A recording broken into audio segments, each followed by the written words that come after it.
Welcome to சாப்பிட வாங்க. இன்றைக்கி குக்கிங்கில் நாம் இட்லி தோசைக்கு ரொம்பவே சூப்பர் சைட் டிஷ்ஷான மல்லிக்கீரை சட்னி எப்படி பண்ணுறதுன்னு பார்க்க போகிறோம். இது ரொம்ப ஈஸியாக பண்ண முடியும், பட் ரொம்ப டேஸ்டியாக இருக்கும்.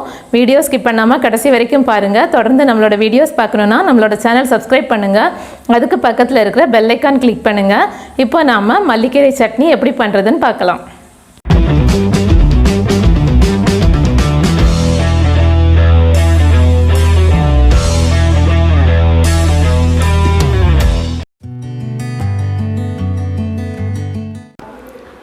மல்லி சட்னி பண்ணுறதுக்கு இன்றைக்கி நாம் ஒரு கைப்பிடி அளவுக்கு மல்லி இலை எடுத்துருக்கோம். ரொம்ப ஃப்ரெஷ்ஷான மல்லி இலையாக இருந்தால் சட்னியோட டேஸ்ட் ரொம்ப சூப்பராக இருக்கும். ஸ்டவ்வில் ஒரு பேன் வச்சுட்டு 1.5 டேபிள் ஸ்பூன் ஆயில் ஊற்றிக்கோங்க. எண்ணெய் சூடானதும் 1 டீஸ்பூன் உளுந்து போட்டுக்கோங்க. இட்லிக்கு யூஸ் பண்ணுற வெள்ளை உளுந்து தான். கொஞ்சமாக ஃப்ரை ஆனதும் கூடவே 2 மீடியம் சைஸ் பெரிய வெங்காயம் ஸ்லைஸாக கட் பண்ணி சேர்த்துக்கோங்க. ஒரு 2 நிமிஷம் இதை வதக்கி விட்டுக்கோங்க. 2 நிமிஷம் ஆனதும் ஒரு 3 பச்சை மிளகாய் சேர்த்துட்டு ஒரு 30 செகண்ட் வதக்கிக்கோங்க. காரம் தேவைக்கு ஏற்ப பச்சை மிளகாய் அதிகமாகவோ கம்மியாகவோ யூஸ் பண்ணிக்கோங்க. இப்போது ஒரு 1/2 இன்ச் அளவுக்கு இஞ்சியும் ஒரு 6 பல் பூண்டும் சேர்த்து ஒரு 30 செகண்ட் வதக்கிக்கலாம். இப்போது 1/4 மூடி தேங்காய் துருவி இல்லாட்டினா கட் பண்ணி எடுத்துக்கோங்க. இதையும் சேர்த்துட்டு ஒரு 30 செகண்ட் வதக்கிக்கோங்க. இப்போ நம்ம எடுத்து வச்சுருக்கிற மல்லி இலையை கொஞ்சமாக கட் பண்ணி சேர்த்துக்கோங்க.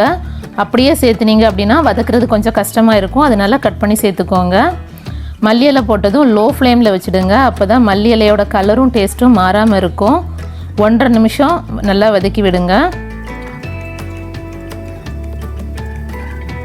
1.5 நிமிஷம் ஆயிடுச்சு.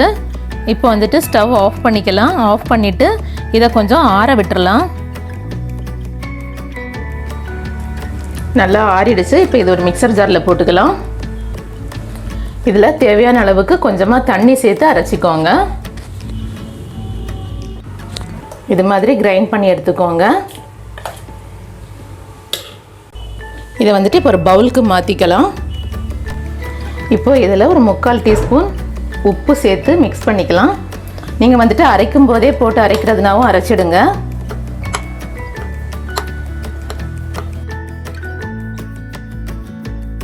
சட்னிக்கு தாளிக்கிறதுக்கு ஸ்டவ்வில் ஒரு பேன் வச்சுட்டு 2 டீஸ்பூன் அளவுக்கு ஆயில் ஊற்றிக்கோங்க.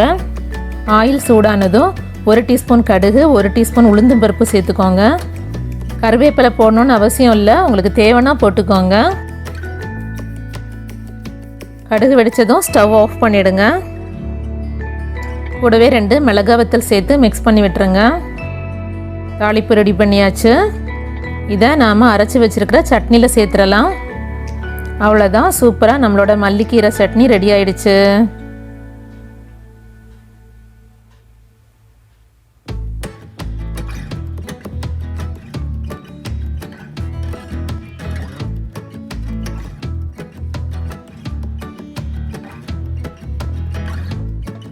இது மாதிரி நீங்களும் வீட்டில் ட்ரை பண்ணுங்கள். எப்படி இருக்குன்னு கமெண்டில் சொல்லுங்கள். இந்த வீடியோ பிடிச்சிருந்தால் லைக் பண்ணுங்கள், உங்கள் ஃப்ரெண்ட்ஸ்க்கு ஷேர் பண்ணுங்கள். டேஸ்டியாக சாப்பிடுங்க, ஹெல்த்தியாக இருங்க. Thank you so much.